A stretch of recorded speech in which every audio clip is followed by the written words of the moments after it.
ಆ ಎಲ್ಲ ಸಮಸ್ತ ವೀಕ್ಷಕರಿಗೂ ಸಾಯಿ ಕೃಷ್ಣ ಚಾನಲ್ ವತಿಯಿಂದ ನಮಸ್ಕಾರಗಳು ಹಾಗೂ ಧನ್ಯವಾದಗಳನ್ನು ಸಹ ಅರ್ಪಿಸುತ್ತಾ ಇಂದು ಸಾಯಿ ಸಚ್ಚರಿತೆಯ 34ನೇ ಅಧ್ಯಯನವನ್ನು ಆರಂಭಿಸೋಣ.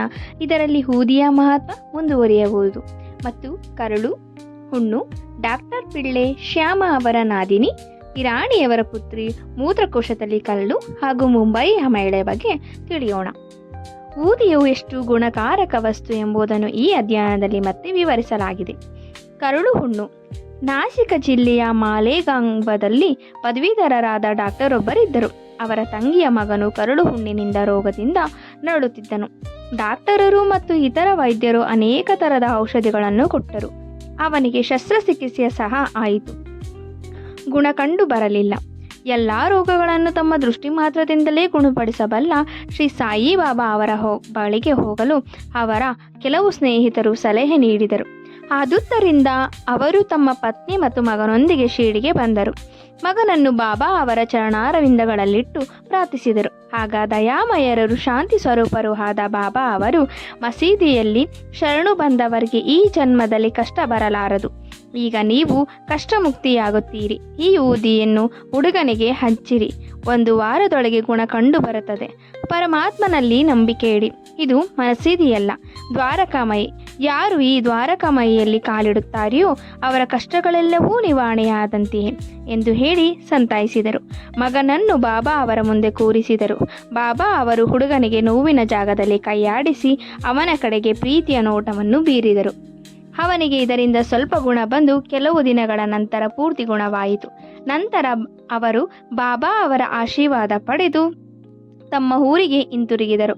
ಇದನ್ನು ಕೇಳಿದ ಹುಡುಗನ ಚಿಕ್ಕಪ್ಪನು ಆಶ್ಚರ್ಯಗೊಂಡು ಶಿರಡಿಗೆ ಹೋಗಿ ಬಾಬಾ ಅವರ ದರ್ಶನ ಪಡೆಯಲು ಹೊರಟಿದ್ದರು. ಆದರೆ ಕೆಲವರು ಮಾಲಿಗಾಂ ಮತ್ತು ಮಾನಗಡಗಳಲ್ಲಿ ಬಾಬಾ ಅವರ ವಿರುದ್ಧ ಅಪಪ್ರಚಾರ ಮಾಡಿ ಮನಸ್ಸನ್ನು ಕೆಡಿಸಿದರು. ಆದುದರಿಂದ ಶಿರಡಿಗೆ ಹೋಗುವ ತಮ್ಮ ನಿರ್ಣಯವನ್ನು ಬದಲಿಸಿ ಅವರು ನೇರವಾಗಿ ಮುಂಬಯಿಗೆ ಬಂದರು. ಅವರು ರಜಾ ದಿನಗಳನ್ನು ಆಲಿ ಭಾಗದಲ್ಲಿ ಕಳೆಯಬೇಕೆಂದು ಇಚ್ಛಿಸಿದರು. ಆದರೆ ಅವರು ಮುಂಬಯಿಯಲ್ಲಿ ತಂಗಿದ್ದಾಗ ಸತತವಾಗಿ 3 ದಿನ ರಾತ್ರಿ ಇನ್ನೂ ನನ್ನನ್ನು ನಂಬಲಾರೆಯಾ ಎಂಬ ಧ್ವನಿ ಅವರಿಗೆ ಕೇಳಿಸಿತು. ಆಗ ಅವರು ತಮ್ಮ ಮನಸ್ಸನ್ನು ಬದಲಾಯಿಸಿ ಶಿರಡಿಗೆ ಹೊರಟರು ನಿರ್ಧರಿಸಿದರು. ಆದರೆ ಅಂದು ಅವರು ಬಹಳ ರೋಗದಿಂದ ನರಳುತ್ತಿದ್ದ ಒಬ್ಬ ರೋಗಿಯನ್ನು ಉಪಚರಿಸಬೇಕಾಗಿತ್ತು. ಆದ್ದರಿಂದ ಶಿರಡಿಗೆ ಹೋಗುವುದನ್ನು ಸ್ವಲ್ಪ ಮುಂದೂಡಬೇಕಾಗಬಹುದು ಎಂದು ಭಾವಿಸಿದರು.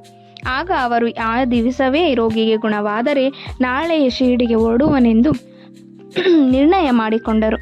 ಅದೇ ಕ್ಷಣದಿಂದಲೇ ರೋಗಿಗೆ ಜ್ವರ ಕಡಿಮೆಯಾಗಿ ಸಾಮಾನ್ಯ ಸ್ಥಿತಿಗೆ ಬಂದನು. ಆಗ ತಮ್ಮ ನಿರ್ಧಾರದಂತೆ ಶಿರಡಿಗೆ ಹೊರಟರು. ಮಸೀದಿಯನ್ನು ಪ್ರವೇಶಿಸಿ ಬಾಬಾ ಅವರ ದರ್ಶನ ಪಡೆದು ನಮಸ್ಕಾರ ಮಾಡಿದರು. ಅಲ್ಲಿ ಅವರು 4 ದಿನ ಇದ್ದು ನಂತರ ಬಾಬಾ ಅವರ ಊದಿಯನ್ನು ಆಶೀರ್ವಾದವನ್ನು ಪಡೆದು ಹಿಂತಿರುಗಿದರು. ಅಲ್ಲಿಂದ ಬಂದ 15 ದಿನಗಳಲ್ಲಿಯೇ ಅವರಿಗೆ ವಿಜಾಪುರಕ್ಕೆ ಮೇಲಿನ ಹುದ್ದೆಗೆ ವರ್ಗವಾಯಿತು. ಈ ರೀತಿ ಅವರಿಗೆ ಬಾಬಾ ಅವರ ಭಕ್ತಿ ನೆಲೆಗೂಡಿತು. ಡಾಕ್ಟರ್ ಪಿಳ್ಳೆ ಅವರು ಬಾಬಾ ಅವರ ಆತ್ಮೀಯ ಭಕ್ತರಾಗಿದ್ದರು.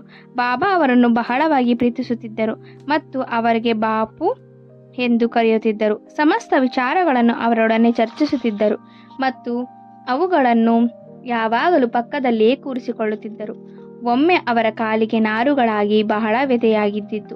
ವೇದನೆಯಿಂದ ಅವರು ನರಳುತ್ತಿದ್ದರು. ಅವರು ಕಾಕಾ ಸಾಹೇಬರನ್ನು ಕುರಿತು, ನನಗೆ ತಡೆಯಲಾರದಷ್ಟು ನೋವಾಗುತ್ತಿದೆ. ಮರಣ ವೇಳೆ ಸೆಂದನಿಸುತ್ತದೆ. ಇದು ನನ್ನ ಪೂರ್ವಜನ್ಮದ ಕರ್ಮಫಲ.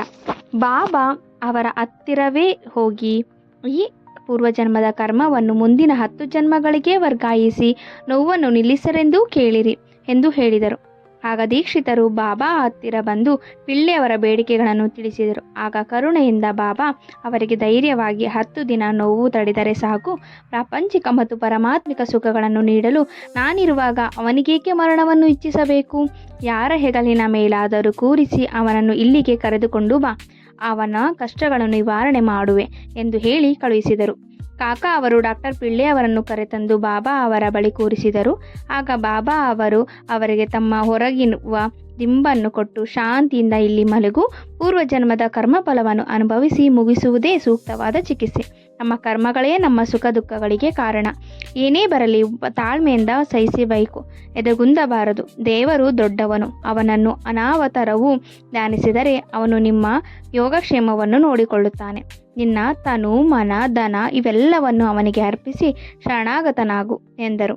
ಈ ಮೊದಲು ನಾನಾ ಸಾಹೇಬ ಚಂದೋರಕರ ಅವರು ಡಾಕ್ಟರರ ಕಾಲಿಗೆ ಪಟ್ಟಿ ಸುತ್ತಿದರು. ಅದನ್ನು ನೋಡಿ ಬಾಬಾ ಅವರು, ಅವನೊಬ್ಬ ಹುಚ್ಚ, ಆ ಕಟ್ಟನ್ನು ಬಿಚ್ಚಿ ಎಸೆ, ಇಲ್ಲದಿದ್ದರೆ ಮರಣ ಹೊಂದಿವೆ. ಈಗ ಒಂದು ಕಾಗೆ ಬಂದು ನಿನ್ನ ಕಾಲನ್ನು ಕುಕ್ಕುತ್ತದೆ, ಆಗ ನಿನಗೆ ಗುಣವಾಗುತ್ತದೆ ಎಂದರು. ಈ ರೀತಿ ಸಂಭಾಷಣೆ ನಡೆಯುತ್ತಿದ್ದಾಗ ಮಸೀದಿಯನ್ನು ಗುಡಿಸುವ ಅಬ್ದುಲ್ಲನ ದೀಪಗಳನ್ನು ಹಚ್ಚುತ್ತಾ ಅಕಸ್ಮಾತ್ ಪಿಳ್ಳೆ ಅವರ ಕಾಲನ್ನು ತುಳಿದನು. ಅದರಿಂದ ಕಾಲಿನಲ್ಲಿದ್ದ ನಾರುಗಳೆಲ್ಲವೂ ಹೊರಗೆ ಬಂದವು. ಡಾಕ್ಟರ್ ಪಿಳ್ಳೆ ನೋವು ತಡೆಯಲಾರದೆ ಕೂಗಿಕೊಂಡರು. ಸ್ವಲ್ಪ ಹೊತ್ತಿನ ಮೇಲೆ ಅವರು ಒಮ್ಮೆ ಹಾಡುವುದನ್ನು ಒಮ್ಮೆ ಅಳುವುದನ್ನು ಆರಂಭ ಮಾಡಿದರು. ಆಗ ಬಾಬಾ ಅವರು, ನೋಡು, ಬಾಬುವಿಗೆ ಗುಣವಾಗಿದೆ, ಹಾಡುತ್ತಿದ್ದಾನೆ ಎಂದರು. ಆಗ ಪಿಳ್ಳೆಯವರು, ಕಾಗೆ ಯಾವಾಗ ಬರುವುದು ಎಂದು ಅಂಜುತ್ತಾ ಕೇಳಲು ಬಾಬಾ, ಕಾಗೆ ಬಂದಿದ್ದನ್ನು ನೋಡಲಿಲ್ಲವೇ? ಪುನಃ ಬರುವುದಿಲ್ಲ. ಅಬ್ದುಲ್ಲನೇ ಕಾಗೆ. ಈಗ ನೀನು ವಾರ್ಡಕ್ಕೆ ಹೋಗಿ ವಿಶ್ರಮಿಸಿಕೊ, ಗುಣವಾಗುತ್ತದೆ ಎಂದು ಹೇಳಿ ಕಳುಹಿಸಿದರು.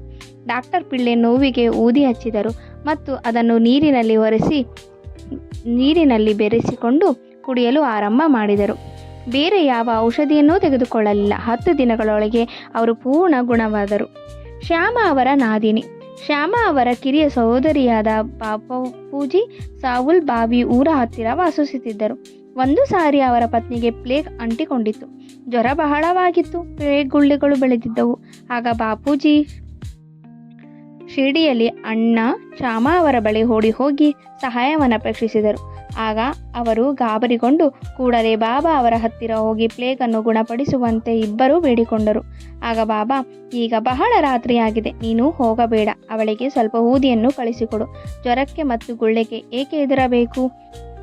ದೇವರೇ ನಮ್ಮ ಗುರು ತಂದೆ, ಅವಳಿಗೆ ಗುಣವಾಗುವುದು. ಈಗ ಊರಿಗೆ ನೀನು ಹೋಗಲೇಬೇಡ, ಬೆಳಗ್ಗೆ ನೋಡಿಕೊಂಡು ಕೂಡಲೇ ಮರಳಿ ಬಾ ಎಂದು ಹೇಳಿದರು. ಶ್ಯಾಮ ಅವರಿಗೆ ಬಾಬಾ ಅವರ ಊದಿಯಲ್ಲಿ ಪೂರ್ಣ ವಿಶ್ವಾಸವಿತ್ತು. ಆದುದರಿಂದ ತಮ್ಮನಿಗೆ ಊದಿಯನ್ನು ಕೊಟ್ಟು ಕಳುಹಿಸಿದರು. ಆ ಗುಳ್ಳೆಗಳ ಮೇಲೆ ಅದನ್ನು ಹಚ್ಚಿ ಸ್ವಲ್ಪ ಊದಿಯನ್ನು ನೀರಿನಲ್ಲಿ ಬೆರೆಸಿ ರೋಗಿಗೆ ಕೊಡಲಾಯಿತು. ಆ ಕ್ಷಣವೇ ರೋಗಿಗೆ ಮೈಯೆಲ್ಲ ಬೆವರು ಬಂದು ಜ್ವರ ಕಡಿಮೆಯಾಗಿ ನಿದ್ರೆ ಬಂದಿತು. ಮರುದಿನ ಬೆಳಗ್ಗೆ ಸ್ವಲ್ಪ ಜ್ವರ ಮಾಯವಾಗಿ ಮನ ಕೆಲಸದಲ್ಲಿ ತೊಡಗಿದ್ದ ಅವಳನ್ನು ನೋಡಿ ಬಾಪೂಜಿಯವರು ಆಶ್ಚರ್ಯಗೊಂಡರು. ಅದೇ ದಿನ ಬೆಳಗ್ಗೆ ಶ್ಯಾಮ ಬಾಬಾ ಅವರ ಅಪ್ಪಣೆ ಪಡೆದು ಬಂದು ಅವಳು ಚಹಾ ಮಾಡುತ್ತಿರುವುದನ್ನು ನೋಡಿ ಆಶ್ಚರ್ಯಪಟ್ಟರು. ತಮ್ಮನನ್ನು ಕೇಳಲಾಗಿ ಊದಿಯಿಂದ ಅವಳಿಗೆ ಸಂಪೂರ್ಣ ಗುಣವಾಯಿತೆಂದು ಹೇಳಿದರು. ಆಗ ಬೆಳಗ್ಗೆ ಹೋಗಿ ಕೂಡಲೇ ಮರಳಿ ಬಾ ಎಂದ ಬಾಬಾ ಅವರ ಮಾತಿನ ಮರ್ಮವನ್ನು ಶ್ಯಾಮ ತಿಳಿದುಕೊಂಡರು.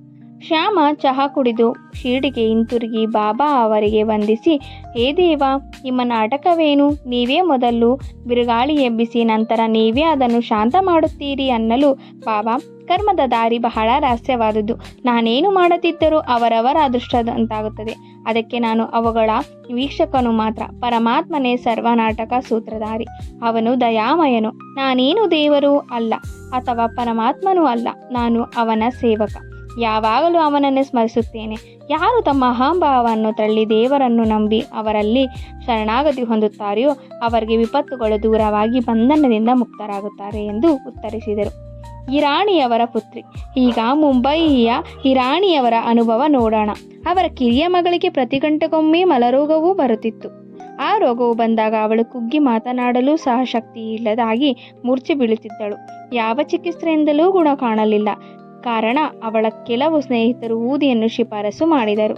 ವಿಲ್ಲೆಪಾರ್ಲಿಯಲ್ಲಿದ್ದ ಕಾಕಾ ಸಾಹೇಬ ದೀಕ್ಷಿತ ಅವರಿಗೆ ಅದನ್ನು ತೆಗೆದುಕೊಂಡು ಬರಲು ಹೇಳಿದರು. ಅದನ್ನು ನೀರಿನಲ್ಲಿ ಹಾಕಿ ಅವಳಿಗೆ ಕುಡಿಯಲು ಕೊಟ್ಟರು. ಇದಾದ ನಂತರ ಮೊದಲು ಗಂಟೆಗೊಮ್ಮೆ ಬರುತ್ತಿದ್ದ ರೋಗವು 7 ಗಂಟೆಗಳೊಮ್ಮೆಗೆ ಬರಲು ಆರಂಭವಾಗಿ ಬರಬರುತ್ತಾ ಕೆಲವು ದಿನಗಳ ನಂತರ ಪೂರ್ತಿ ಗುಣವಾಯಿತು. ಮೂತ್ರಕೋಶದಲ್ಲಿ ಕಲ್ಲು. ಹರ್ದಾದ ಸಮೀಪ ಒಂದು ಗ್ರಾಮದಲ್ಲಿ ಒಬ್ಬ ವೃದ್ಧ ಗೃಹಸ್ಥನು ಮೂತ್ರಕೋಶದ ಕಲ್ಲಿನಿಂದ ಬಹಳ ನರಳುತ್ತಿದ್ದನು. ಇಂಥ ಕಲ್ಲುಗಳನ್ನು ಸಾಮಾನ್ಯವಾಗಿ ಶಸ್ತ್ರಚಿಕಿತ್ಸೆಯನ್ನು ತೆಗೆದು ಹಾಕುತ್ತಾರೆ. ಆದುದರಿಂದ ಅವರ ಸ್ನೇಹಿತರು ಶಸ್ತ್ರಚಿಕಿತ್ಸೆಗೆ ಮಾಡಿಸಿಕೊಳ್ಳಲು ಹೇಳಿದರು.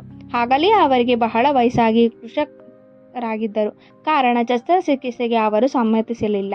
ಆ ಸಮಯಕ್ಕೆ ಸರಿಯಾಗಿ ಆ ಊರಿನ ಇನಾಮದಾರರು ಅಲ್ಲಿಗೆ ಬಂದರು. ಅವರು ಬಾಬಾ ಅವರ ಭಕ್ತರಾಗಿದ್ದರಿಂದ ಯಾವಾಗಲೂ ಊದಿಯನ್ನು ತಮ್ಮ ಹತ್ತಿರ ಇಟ್ಟುಕೊಂಡು ಇರುತ್ತಿದ್ದರು. ಕೆಲವು ಸ್ನೇಹಿತರ ಹೇಳಿಕೆಯಂತೆ ಆ ವೃದ್ಧನ ಮಗನು ಇನಾಮದಾರರಿಂದ ಸ್ವಲ್ಪ ಊದಿ ತಂದು ಅದನ್ನು ನೀರಿನಲ್ಲಿ ಹಾಕಿ ತನ್ನ ತಂದೆಗೆ ಕುಡಿಸಿದನು. ಅದನ್ನು ಸೇವಿಸಿದ 5 ನಿಮಿಷಗಳಲ್ಲಿಯೇ ಆ ಕಲ್ಲು ಕರಗಿ ಮೂತ್ರ ರೂಪದಲ್ಲಿ ಹೊರಗೆ ಬಂದಿತು. ಅಂದಿನಿಂದ ಅವರ ವೇದನೆ ಕೊನೆಗೊಂಡಿತು. ಮುಂಬಯಿಯ ಮಹಿಳೆ. ಮುಂಬಯಿಯ ಕಾಯಸ್ಥ ಪ್ರಭು ಮತದ ಮಹಿಳೆಯೊಬ್ಬಳಿಗೆ ಹೆರಿಗೆ ಸಮಯದಲ್ಲಿ ಪ್ರತಿ ಸಲ ಬಹಳ ಯಾತನೆಯಾಗುತ್ತಿತ್ತು. ಗರ್ಭಿಣಿಯಾಗಿದ್ದ ಅವಳು ಬಹಳ ಹೆದರುತ್ತಿದ್ದಳು. ಆಗ ಕಲ್ಯಾಣದ ಸಾಯಿಬಾ ಭಕ್ತ ಶ್ರೀರಾಮ ಮಾರುತಿ ಅವರು ಮುಂದಿನ ಹೆರಿಗೆಗೆ ಶಿರಡಿಗೆ ಅವಳನ್ನು ಕರೆದುಕೊಂಡು ಹೋಗುವಂತೆ ಅವಳ ಪತಿಗೆ ಹೇಳಿದರು. ಅವಳು ಗರ್ಭಿಣಿಯಾಗಿದ್ದಳು. ದಂಪತಿಗಳಿರುವರು ಶಿರಡಿಗೆ ಬಂದು ಬಾಬಾ ಅವರ ಸೇವೆ ಮಾಡತೊಡಗಿದರು. ಹೆರಿಗೆ ಸಮಯ ಬಂದಿತು. ತಡೆಯಲಾರದಷ್ಟು ನೋವಾಗಿತ್ತು. ಏನೂ ತೋಚಲಿಲ್ಲ. ಅವಳು ಬಾಬಾ ಅವರನ್ನು ಪ್ರಾರ್ಥಿಸಿದಳು. ಆ ಸಮಯಕ್ಕೆ ಸರಿಯಾಗಿ ಪಕ್ಕದ ಮನೆಯ ಹೆಂಗಸೊಬ್ಬಳು ಬಂದು ಬಾಬಾ ಅವರನ್ನು ಪ್ರಾರ್ಥಿಸಿ ಸ್ವಲ್ಪ ಊದಿಯನ್ನು ನೀರಿನಲ್ಲಿ ಬೆರೆಸಿ ಕುಡಿದಳು. ಕೇವಲ 5 ನಿಮಿಷಗಳಲ್ಲಿ ಸುಖವಾಗಿ ಹೆರಿಗೆಯಾಯಿತು. ಆದರೆ ಕೂಸು ಮಾತ್ರ ಗರ್ಭದಲ್ಲಿಯೇ ಮರಣ ಹೊಂದಿತ್ತು. ಸುಖವಾದ ಹೆರಿಗೆ ಆದದ್ದರಿಂದ ಬಾಬಾ ಅವರನ್ನು ಹೃತ್ಪೂರ್ವಕವಾಗಿ ದಂಪತಿಗಳು ವಂದಿಸಿದರು. ಶ್ರೀ ಸಾಯಿ ಪ್ರಣಾಮಗಳು. ನೋಡಿ, ಸಾಯಿಬಾಬಾ ಅವರ ಕೃಪೆ, ಅವರ ಹೆಸರು, ನಾಮ ಜಪ, ನಂಬಿಕೆಯಿಂದನೇ ಎಷ್ಟೆಲ್ಲ ಪ್ರಯೋಜನಗಳಿವೆ. ಅದು ಅಷ್ಟೇ ಅಲ್ಲದೆ ಈ ಊದಿಯಿಂದ ಎಷ್ಟು ಪ್ರಯೋಜನ ಇದೆ ನೋಡಿ. ಸಾಯಿಬಾಬಾ ಒಂದು ಊದಿ ರೂಪದಲ್ಲೂ ಸಹ ನಮ್ಮ ಜೊತೆಗೆ ಇದ್ದು ನಮ್ಮೆಲ್ಲ ಕಷ್ಟ ದುಃಖಗಳನ್ನು ಅವರು ಸ್ವತಃ ತೆಗೆದುಕೊಂಡು ನಮ್ಮನ್ನು ತುಂಬ ಅದ್ಭುತವಾಗಿ, ಖುಷಿಯಾಗಿ, ಸಂತೋಷದಿಂದ ಎಲ್ಲ ಭವಬಂಧನಗಳಿಂದ, ನೋವುಗಳಿಂದ, ಸಂಕಷ್ಟಗಳಿಂದ ದೂರ ಮಾಡಿ ನಮ್ಮನ್ನು ಸುಖ, ಶಾಂತಿ, ನೆಮ್ಮದಿಯನ್ನು ಕೊಡ್ತಾ ಇದ್ದಾರೆ. ಸೊ ಎಲ್ಲರೂ ಸಾಯಿಬಾಬಾ ಅವರ ಕೃಪೆಗೆ ಪಾತ್ರರಾಗಿ ಸಾಯಿಯ ಊದಿಯನ್ನು ಒಂದು ಅಮೃತವಂತೆ ನೀವು ಸ್ವೀಕರಿಸಿ ನಿಮ್ಮೆಲ್ಲ ಸಂಕಷ್ಟಗಳಿಂದ ಸಹ ನೀವು ಹೊರಗಡೆ ಬರ್ಬೋದು. ಅದು ಶಿರ್ಡಿಯ ಸಾಯಿ ಈ ಬಾಬಾದಲ್ಲಿ ಸಿಗುವಂತಹ ಊದಿನೇ ಆಗಬೇಕು ಅಂತ ಏನೂ ಇಲ್ಲ. ನಿಮ್ಮ ಸುತ್ತಮುತ್ತಲೂ ಎಲ್ಲಿ ದೇವಸ್ಥಾನ ಇದೆ ಅಲ್ಲಿ ಕೂಡ ನಿಮಗೆ ಊದಿ ದೊರಕುತ್ತೆ. ಅಲ್ಲಿ ಸಹ ನೀವು ತೆಗೆದುಕೊಂಡು ನೀವು ಊದಿ ಪ್ರಸಾದವನ್ನು ಸ್ವೀಕರಿಸಿ ನಿಮ್ಮ ಆರೋಗ್ಯನ, ನಿಮ್ಮ ಕಷ್ಟಗಳಿಂದ, ನಿಮ್ಮ ದುಃಖಗಳಿಂದ ನೀವು ಆಚೆ ಬರೋದಕ್ಕೆ ಇದು ತುಂಬ ಸರಳ ವಿಧಾನ ಆಗಿದೆ. ಇದು ಮೊದಲನೇದಾಗಿ ಸಾಯಿಬಾಬಾರವರಲ್ಲಿ ನಿಮಗೆ ಅದ್ಭುತವಾದ ನಂಬಿಕೆ ಇರೋದು ತುಂಬ ಇಂಪಾರ್ಟೆಂಟ್ ಆಗಿದೆ. ಈ ಕಥೆಯನ್ನು 1 ಸರಿ ಮತ್ತೊಮ್ಮೆ ಕೇಳಿಸ್ಕೊಳ್ಳಿ. ಸಾಯಿ ಕೃಪೆಗೆ ಪಾತ್ರರಾಗಿ ಅದ್ರ ಜೊತೆಗೆ ಆ ಊದಿಯಿಂದ ನಿಮ್ಮೆಲ್ಲ ಸಮಸ್ಯೆಗಳಿಂದ ನೀವು ಆದಷ್ಟು ಬೇಗ ಆಚೆ ಬರ್ರಿ. ಸಾಯಿಬಾಬಾ ಅವರ ಆಶೀರ್ವಾದ ನಿಮ್ಮೆಲ್ಲರ ಮೇಲೆ ಇರಲಿ ಅಂತ ಬಾಬಾ ಅಲ್ಲಿ ಬೇಡಿಸ್ಕೊಳ್ತಾ, ಯಾರಿಗೆಲ್ಲ ಈ ವಿಡಿಯೋ ಇಷ್ಟ ಆಯಿತು ದಯವಿಟ್ಟು ಲೈಕ್ ಮಾಡಿ, ಶೇರ್ ಮಾಡಿ, ಸಬ್ಸ್ಕ್ರೈಬ್ ಮಾಡಿ. ಇನ್ನೂ ಯಾರು ನನ್ನ ಚಾನಲ್ನ ಸಬ್ಸ್ಕ್ರೈಬ್ ಮಾಡ್ಕೊಂಡಿಲ್ಲ ಪ್ಲೀಸ್ ಸಬ್ಸ್ಕ್ರೈಬ್ ಮಾಡ್ಕೊಂಡಿರೋ ಪ್ರತಿಯೊಬ್ಬ ಭಕ್ತರಿಗೂ ಸಾಯಿಬಾಬಾ ಅವರ ಕೃಪೆ, ದಯೆ, ಕರುಣೆ ಹಾಗೂ ಈ ಒಳ್ಳೆ ಮಾಹಿತಿಗಳು ಬೇಗ ಸಿಗಲಿ, ಅವರೆಲ್ಲ ಕಷ್ಟಗಳಿಂದ ದೂರ ಆಗಲಿ ಅಂತ ನಾನು ಪ್ರಾರ್ಥನೆ ಮಾಡ್ಕೊಳ್ತಾ ಈ ಅಧ್ಯಯನವನ್ನು ಮುಗಿಸ್ತಾ ಇದ್ದೀನಿ. Thank you. ಓಂ ಸಾಯಿರಾಮ್ ಅಂತ ಕಮೆಂಟ್ ಮಾಡೋದನ್ನ ಮಾತ್ರ ಬರೀಬೇಡಿ. ಜೈ ಸಾಯಿರಾಮ್.